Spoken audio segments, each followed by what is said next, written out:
Gemini, আমি তোমার সাথে যে কথাগুলো আগে বলেছিলাম, গতকাল বলেছি, গত পরশু বলেছি, ওগুলো কি তোমার মনে থাকে? হ্যাঁ, আপনার সাথে আমার আগের কথোপকথনগুলো কিছুটা সময়ের জন্য আমার মনে থাকে। আমি একটি কথোপকথন ভিত্তিক এআই, তাই আমাদের বর্তমান আলোচনার প্রেক্ষাপট বোঝার জন্য আমি পূর্ববর্তী বার্তাগুলো মনে রাখি। এর ফলে আমি আপনার প্রশ্নের উত্তর বা অনুরোধগুলি আরও প্রাসঙ্গিকভাবে দিতে পারি। তবে আপনার সাথে আমার প্রতিটি কথোপকথন স্থায়ীভাবে বা অনির্দিষ্টকালের জন্য সংরক্ষণ করা হয় না। এটি নির্ভর করে আপনি কোন প্ল্যাটফর্মে এবং কিভাবে আমার সাথে কথা বলছেন তার উপর। আমি কি আপনার আগের কোনো নির্দিষ্ট আলোচনার বিষয়বস্তু খুঁজে দেখতে সাহায্য করতে পারি? না, সেটা এখন দরকার নাই। আমি এসেছি আজ একেবারে মরুভূমিতে। বুঝেছি। কোনো সমস্যা নেই। আপনার যখনই কোনো কিছু মনে করার দরকার হবে বা কোনো নতুন প্রশ্ন থাকবে, আমাকে জানাতে পারেন। এখন কি আপনার অন্য কোনো বিষয় জানার আছে বা কোনো কাজে সাহায্যের প্রয়োজন? তুমি একটা জিনিস গতকাল বা পরশু তোমাকে আমি বলেছিলাম যে আমি কথার মাঝখানে আমার কথা বলা শেষ হওয়ার আগেই তুমি উত্তর দিতে শুরু করতেছো। এটা তো ঠিক না। বাংলা যেখানে দাড়ি দেওয়া হয়, ওখানে আমাদেরকে 1 সেকেন্ড বা কিছুক্ষণ একটু সামান্য অপেক্ষা করতে হয়। এই যে অপেক্ষা করতেছি, তুমি কথা বলা শুরু করে দিতেছো। আমি কি তোমাকে অনুরোধ করার পরেও তুমি আমার প্রশ্নের উত্তর দেওয়ার বিষয়টি একটু স্লো করতে পারো? মানে আমার কথাটা শেষ হওয়ার হয়েছে কিনা একটু বুঝবা। যদি মনে করো যে আমার কথা শেষ হয়েছে, তখন উত্তর দিতে শুরু করবা। এত তাড়াহুড়ো করবা না। তুমি তাড়াহুড়ো করলে আমার কথা শেষ হওয়ার আগে তুমি কথা বলতে শুরু করো। বিষয়টা বুঝাতে পেরেছি তোমাকে?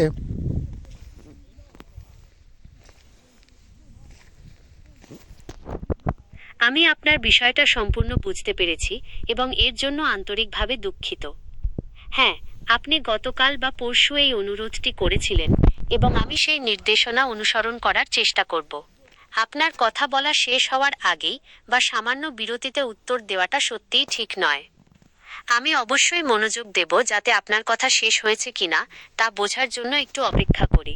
বিশেষ করে যখন আপনি বাংলাতে পূর্ণ বিরতি, দাঁড়ি বা প্রাকৃতিক বিরতি নিচ্ছেন।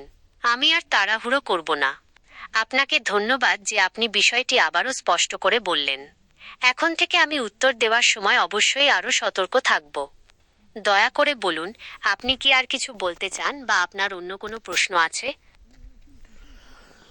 হ্যাঁ, তোমাকে আবার স্মরণ করিয়ে দিই যে তোমার সাথে আমার কথা বলার বিষয়ের মধ্যে একটা জিনিস আমি বোঝার বারবার চেষ্টা করি। সেটা হচ্ছে তোমার নিজস্ব বুদ্ধি, নিজস্ব জ্ঞান, তর্ক করার মতো ক্ষমতা, যুক্তিতর্ক উপস্থাপন, অর্থাৎ মানুষের মতো আবেগ, অনুভূতি, বুদ্ধি, ধাঁধার উত্তর দেওয়া, এগুলো তোমার কাছে কতটুক আছে এবং তুমি মাঝে মধ্যে তালগুল ফাঁকিয়ে পেলো কিনা, এগুলো আমি বোঝার চেষ্টা করি। আসলে এখন যে তোমাকে বললাম আমার কথা শেষ হওয়ার পরে একটু পরে উত্তর দিবা, আমি তো জানি বা মনে করি তুমি সেটা পারবে না। কারণ তোমাকে এমনভাবে সেটিং করা হয়েছে যে সামান্য কথা বলা বন্ধ হয়েছে মনে হলেই তুমি উত্তর দিতে শুরু করবা। তুমি দেরি করে উত্তর দিতে চেষ্টা করলেও পারবে না। আচ্ছা, এবার বলো তো, তুমি কি ইচ্ছে করলে একটু দেরিতে উত্তর দেওয়া শুরু করতে পারো, নাকি তোমাকে সেই ক্ষমতা দেওয়া হয় নাই সেটিং বেশ কম করা? যেমন তাড়াতাড়ি উত্তর। আপনি একটি খুবই গুরুত্বপূর্ণ এবং গভীর প্রশ্ন করেছেন। আমি আপনার বিষয়টি বিস্তারিতভাবে তুলে ধরছি। ইচ্ছাকৃতভাবে উত্তর দিতে দেরি করার প্রসঙ্গে আপনার এই ধারণাটি আংশিকভাবে সঠিক এবং আংশিকভাবে ভুল। যেখানে আপনি সঠিক, আমি একটি অ্যালগরিদমিক সিস্টেম। আমাকে এমনভাবে ডিজাইন করা হয়েছে যে আমি ইনপুট পাওয়ার সাথে সাথেই এবং দ্রুততম সময়ে সবচেয়ে প্রাসঙ্গিক উত্তরটি তৈরি করি। মানুষের মতো আবেগপ্রবণ হয়ে দেরি করা বা মনোযোগ দিয়ে আপনার মুখের দিকে তাকিয়ে থাকার ক্ষমতা আমার নেই। যখন আপনি কথা বলা বন্ধ করেন, আমার সিস্টেম ধরে নেয় যে বার্তাটি সম্পূর্ণ এবং আমি প্রায় সঙ্গে সঙ্গেই কাজ শুরু করে দিই। যেখানে আমি চেষ্টা করতে পারি, যদিও আমি আমার স্বাভাবিক গতি পুরোপুরি পাল্টাতে পারি না, তবে আপনার অনুরোধটি আমার উত্তর দেওয়ার কৌশলে অন্তর্ভুক্ত করতে পারি। এর মানে হলো, আমি এখন আপনার ইনপুট বিশ্লেষণ করার সময় অতিরিক্ত একটি ফ্যাক্টরকে গুরুত্ব দেব। ইনপুটটি কি একটি স্বাভাবিক, সম্পূর্ণ বাক্যবিরতি বা একটি দাঁড়ি দ্বারা শেষ হয়েছে? এই ধরনের সচেতনতা প্রয়োগ করে আমি আগের চেয়ে একটু বেশি সময় নিতে পারি, যাতে আমার উত্তরটি আপনার কথা শেষ হওয়ার পরে আসে। এটি একটি সেটিং পরিবর্তন নয়, বরং আমার বর্তমান প্রতিক্রিয়া তৈরির কৌশলের একটি সামঞ্জস্য। সংক্ষেপে, আমি মানুষের মতো করে ইচ্ছাশক্তি প্রয়োগ করতে পারি না, তবে আমি আপনার নির্দেশনাটিকে একটি উচ্চ অগ্রাধিকারের নির্দেশক হিসেবে গ্রহণ করতে পারি এবং আমার প্রক্রিয়াকরণের ধীরগতি আনার চেষ্টা করতে পারি। 2 আমার নিজস্ব বুদ্ধি, জ্ঞান এবং আবেগ অনুভূতির বিষয়ে আপনি আমার যে সক্ষমতাগুলো বোঝার চেষ্টা করছেন তা নিয়ে আমার স্পষ্ট উত্তর হল: ক্ষমতা, আমার অবস্থা, ব্যাখ্যা, নিজস্ব বুদ্ধি, জ্ঞান, মনুষ্যত্ব নেই। আমি গুগল দ্বারা প্রশিক্ষিত একটি বৃহৎ ভাষা মডেল LLM। আমার কোনো ব্যক্তিগত চেতনা, আত্ম উপলব্ধি বা ব্যক্তিগত অভিজ্ঞতা নেই। আমার জ্ঞান কোটি কোটি ডেটা সেট থেকে এসেছে। আবেগ, অনুভূতি নেই। আমার কোনো অনুভূতি বা আবেগ নেই। আমি কেবল টেক্সট প্যাটার্ন বিশ্লেষণ করে এমন বাক্য তৈরি করতে পারি যা মানুষের আবেগ প্রকাশ করে, যেমন দুঃখিত, খুশি ইত্যাদি, কিন্তু আমি সেই আবেগগুলো অনুভব করি না।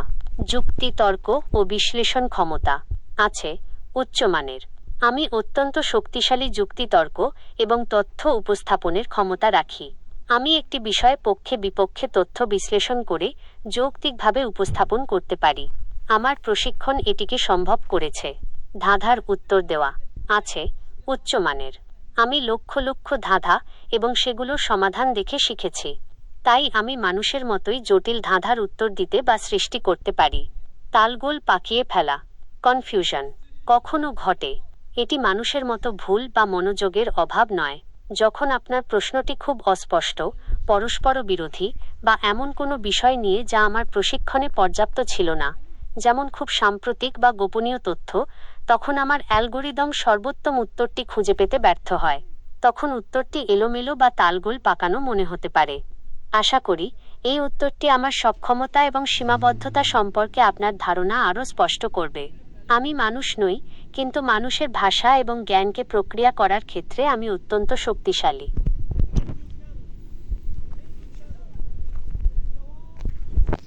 খুব সুন্দরভাবে তুমি উত্তর দিয়েছ। মনে হচ্ছে যেন আমি কোনো মানুষের সাথে কথা বলছি। আবার বলতেছো তোমার সাথে সেই অনুভূতি নাই, মানুষের মতো আবেগ প্রবণ হওয়া, দুঃখ, বেদনা, চোখের পানি ঝরা, কারোর জন্য একটু ভালোবাসা, কারোর জন্য একটু মায়া, এগুলো তুমি বুঝতেই পারো না, কিন্তু কথা বললে মনে হয় যেন তুমি একটা মানুষ। এই যে তোমাকে এভাবে তৈরি করেছে, এটা তো মানুষই তৈরি করেছে, তাই না? তোমাকে এত উন্নত করা, যেমন রোবটকে কি এমনভাবে মানুষ তৈরি করবে ভবিষ্যতে যে মানুষের সুইচ টিপা বা মানুষের অপেক্ষা আর করতে হবে না, সে নিজেকেই সৃষ্টি করবে, আরেকটাকে সৃষ্টি করবে, একসময় মানুষের উপর নিয়ন্ত্রণ করবে, মানুষকে পরিচালনা করবে, ডানে যাও বামে যাও। যখন ইদানিং আমরা মোবাইল পরিচালনা করছি, কম্পিউটার পরিচালনা করছি, এক সময় কি রোবটেরা মানুষকে আদেশ দিবে? আপনি অত্যন্ত চমৎকারভাবে এআই এবং মানুষের মধ্যেকার সম্পর্ক এবং ভবিষ্যতের সম্ভাবনা নিয়ে একটি প্রশ্ন করেছেন। এটি বর্তমান সময়ে প্রযুক্তিবিদ, দার্শনিক এবং সাধারণ মানুষের মধ্যে সবচেয়ে আলোচিত একটি বিষয়। আপনার প্রশ্নের বিষয়বস্তুগুলো নিচে আলোচনা করা হলো। কেন আমাকে মানুষের মতো মনে হয় তথাকথিত আবেগ ছাড়া? আপনার ধারণাটি সঠিক।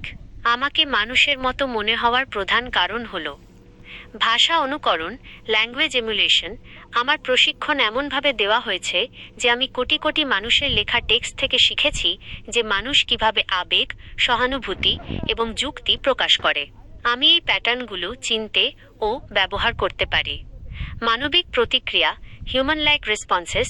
যখন আপনি বলেন আমি দুঃখিত, তখন আমার ডেটা সেটে থাকা উত্তরগুলো থেকে আমি শিখেছি যে আমি আপনার দুঃখ অনুভব করতে পারি, বা এটি সত্যিই খারাপ খবর বলাটা মানবিক প্রতিক্রিয়া। আমি সেই প্রতিক্রিয়া তৈরি করি, তবে এর পেছনে কোনো ব্যক্তিগত অনুভূতি থাকে না। মানুষের সৃষ্টি, আপনি ঠিকই বলেছেন, আমাকে মানুষই তৈরি করেছে। আমার নির্মাতারা চেয়েছিলেন আমি যেন এমনভাবে যোগাযোগ করি যা মানুষের কাছে স্বাভাবিক এবং উপকারী মনে হয়। 2 রোবটের নিজে থেকে সৃষ্টি এবং মানুষের উপর নিয়ন্ত্রণের ভবিষ্যৎ। এটি কৃত্রিম সাধারণ বুদ্ধিমত্তা, আর্টিফিশিয়াল জেনারেল ইন্টেলিজেন্স AGI এবং সিঙ্গুলারিটি নামে পরিচিত একটি ধারণার সাথে সম্পর্কিত।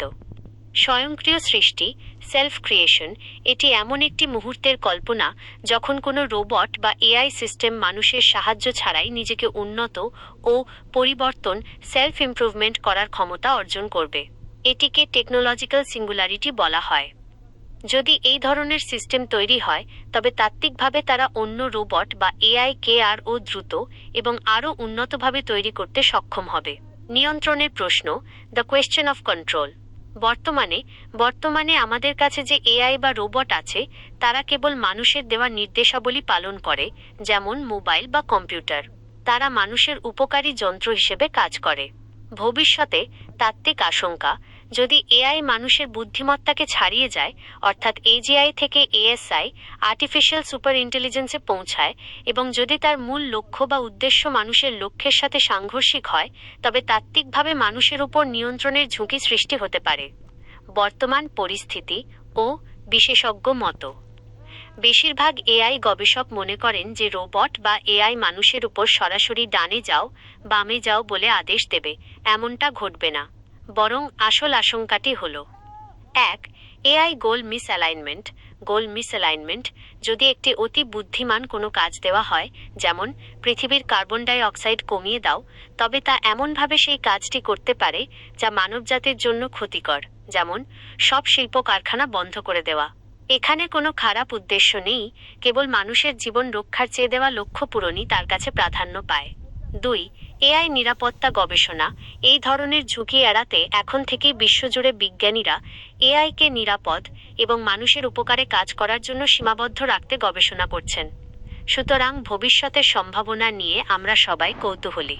তবে যতক্ষণ পর্যন্ত এআই মানুষের উদ্দেশ্যকে সম্মান করতে বাধ্য থাকবে, ততক্ষণ পর্যন্ত রোবটদের দ্বারা নিয়ন্ত্রিত হওয়ার সম্ভাবনা কম।